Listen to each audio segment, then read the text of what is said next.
اس رجحان کو اگر کنٹرول نہ کیا گیا اور مقدمات کی اس رفتار کو روکا نہ گیا تو پھر تو by the end of year حالات بہت ہی خطرناک اور عجیب و غریب ہو جائیں گے۔ السلام علیکم ویورز، میں اشرف سہیل ہوں اور یہ گفتگو جو ہم پروگرام کرائم اینڈ کرمنل کے ریفرنس سے کر رہے ہیں، اسے آپ اشرف سہیل آفیشیل اور مشرق ڈیجیٹل دونوں پر دیکھ اور سن سکتے ہیں۔ کرائم اینڈ کرمنل جو ہمارا پروگرام ہے، اور اس میں ہم سماج میں، معاشرے میں کرائم اور جرائم، اس کی صورتحال، وجوہات، تدارک کے حوالے سے گفتگو کرتے ہیں۔ اور آج جو بات ہم یہاں پہ کریں گے وہ ہے لاہور پولیس کے بارے میں، اور یہ لاہور پولیس کی ہی رپورٹ ہے جو اس نے پچھلے 6 ماہ میں جو جرائم ہوئے ہیں وہ جاری کی ہے۔ بلکہ آپ یہ کہہ لیں کہ یہ وہ رپورٹ ہے جو جرائم کے مختلف مقدمات درج ہوئے لاہور پولیس کے مختلف تھانوں میں،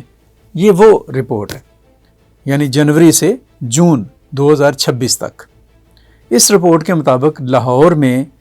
مختلف جرائم کی 43,000 سے زیادہ، یعنی 43,000 سے زیادہ وارداتیں ہوئیں۔ یہ ایک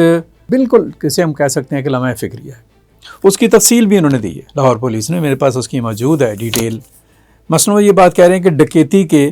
744 مقدمات جو ان سے درج ہوئے ہیں، قتل کے 141 مقدمات درج ہوئے، اقدام قتل کے 249 مقدمات درج ہوئے، خواتین سے زیادتی کے 414 مقدمات درج ہوئے، گینگ ریپ جو ہوا اس کے 54 مقدمات درج ہوئے، اسی طرح سے بچوں سے زیادتی اس کے 386 مقدمات درج ہوئے، نوجوان لڑکوں اور لڑکیوں کا جو اغوا ہوا اس کے 4070 مقدمات درج ہوئے، کم عمر بچے جو ہیں ان کا جو اغوا کیا گیا اس کے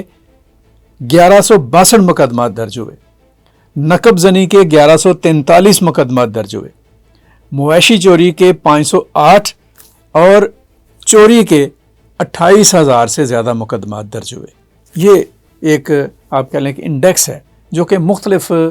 مقدمات کے حوالے سے جاری کیا گیا ہے جو کہ درج ہوئے ہیں۔ آپ یہ مت سمجھ لیجئے گا کہ یہ جو 43,000 سے زیادہ وارداتیں ہوئی ہیں شاید یہی کرائم ہوا ہے لاہور میں۔ کرائم اس سے کہیں زیادہ ہوا ہوگا، لیکن یہ ہے وہ کرائم جو کہ پولیس میں یا پولیس اسٹیشن میں جا کر جن کو رجسٹرڈ کرایا گیا، جن کے خلاف ایف آئی آر درج ہوئی۔ ابھی بہت ساری رپورٹس ہوں گی جو ایف آئی آر میں کنورٹ نہیں ہو سکیں، اور بہت سارے ایسے وارداتیں اور ایسے مقدمات ہوں گے جو لوگ جو ہیں وہ اپنے روایتی رجحان کی وجہ سے وہاں پہ مقدمات درج نہیں کرا سکے۔ اب سوال یہ ہے کہ لاہور کی اگر ہم بات کریں تو سی سی ڈی موجود ہے، کرائم کنٹرول ڈپارٹمنٹ، جو کہ کچھ ماہ سے بہت ہی ایکٹیولی اور ایفیکٹولی کام کر رہا ہے، اور خاص طور پر جو ہینیس کرائم ہے جیسے ڈکیتی ہے یا زیادتی ہے، بچوں سے زیادتی ہے، خواتین کے ساتھ زیادتی ہے، اس طرح کے مقدمات کو وہ آپ کہہ لیں کہ اسٹریٹ وے لیتا ہے اور پھر اس کا فیصلہ بھی ہو جاتا ہے مجرموں کا۔ اسی طرح سے لاہور پولیس ہے، لاہور پولیس کے آپ کہہ لیں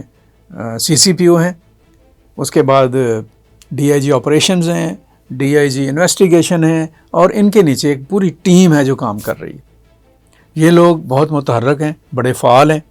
بڑے کلیم بھی کرتے ہیں، دعوے بھی کرتے ہیں، لیکن یہ تمام متحرک، ان کا جو تحرک ہے اور فعالیت ہے اور یہ سارے جو ان کے دعوے ہیں، اس کے سامنے یہ جو ان کی اپنی ہی پولیس کی رپورٹ ہے، یعنی 43,000 سے زیادہ مقدمات کا اندراج، یہ ایک بہت بڑا چیلنج ہے۔ اور ان مقدمات کے حوالے سے جو انتہائی تشویشناک بات ہے وہ یہ ہے کہ بچوں سے زیادتی، بچیوں سے زیادتی، اور پھر ان کی زیادتی کے بعد ان کا قتل، یہ ایک ایسا آپ کہہ لیں کہ تکلیف دہ اور ایک ایسا جسے کہا جا سکتا ہے کہ دردناک آپ کہہ لیں رجحان ہے جو کہ ہمارے معاشرے میں سامنے آیا ہے، جس نے پورے معاشرے کو اور اس کے ضمیر کو جھنجھوڑ کے رکھ دیا۔ پولیس اور سی سی ڈی کے لیے یہ مقدمات اور اس طرح کا رجحان جو ان سے ہے وہ بہت آپ کہہ لیں کہ ایک کویسچن مارک ہے بہت بڑا، اور صرف پولیس کے لیے نہیں، اور ان کے جسے کہہ لیں کہ سی سی ڈی یا دیگر اداروں یا قانون نافذ کرنے والے اداروں اور ایجنسیز کے لیے نہیں، حکومت کے لیے بھی۔ اور سوال یہ ہے کہ یہ تمام ادارے اور حکومتیں اور حکومت پنجاب یا مقامی حکومت یہ کہاں پہ کھڑے ہیں، کیا کر رہے ہیں، کیا ہو رہا ہے؟ اس رجحان کو اگر کنٹرول نہ کیا گیا اور مقدمات کی اس رفتار کو روکا نہ گیا تو پھر تو by the end of year حالات بہت ہی خطرناک اور عجیب و غریب ہو جائیں گے۔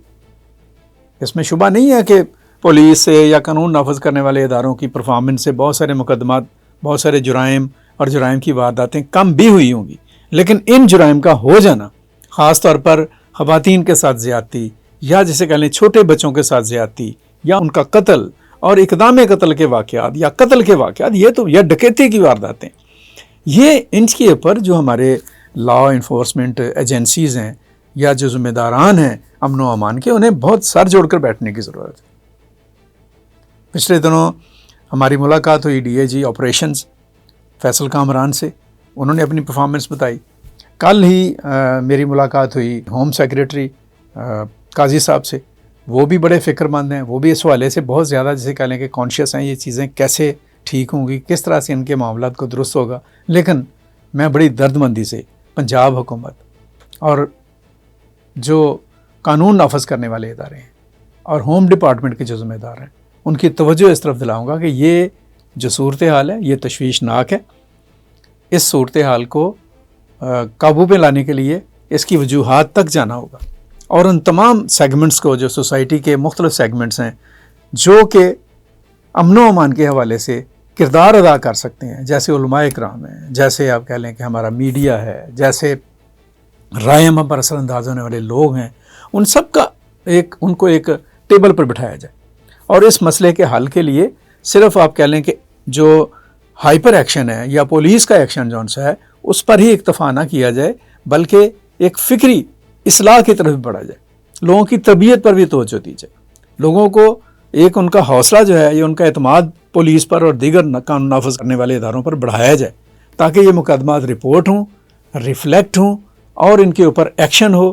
وہ اس حوالے سے لوگوں کو آگاہ بھی کیا جائے، مجرم بھی اس حوالے سے خوفزدہ ہوں اور قانون کی بالادستی کے ذریعے سے یہ صورتحال جو ہے اس کو کنٹرول میں کیا جائے۔ یہ جو معاملہ ہے جیسے میں نے پہلے کہا بڑا گمبھیر ہے، بہت لمحہ فکری ہے، اس پر سوچنے کی ضرورت ہے، اس پر غور کرنے کی ضرورت ہے۔ مجھے امید ہے کہ ہمارا جو لا انفورسمنٹ ایجنسیز ہیں، ہماری جو پولیس کا ڈپارٹمنٹ ہے، سی سی ڈی ہے، یا پنجاب میں جو لوگ امن و امان کے ذمہ داران ہیں لائک ہوم ڈپارٹمنٹ ہے یا پنجاب حکومت ہے، وہ سارے کے سارے اس ساری صورتحال کو ایک کمپریہنسو، ایک جامع بنیادوں پر دیکھیں گے اور اس کا جامع بنیادوں پر حل تلاش کرنے کی کوشش بھی کی جائے گی۔ آج کی یہ گفتگو یہاں تک کی، مزید گفتگو کے لیے اگلے ولاگز میں بات ہوگی۔ ابھی تک کے لیے مجھے اجازت دیجیے گا، اپنا خیال رکھیے گا۔ اللہ حافظ۔ پاکستان پائندہ باد۔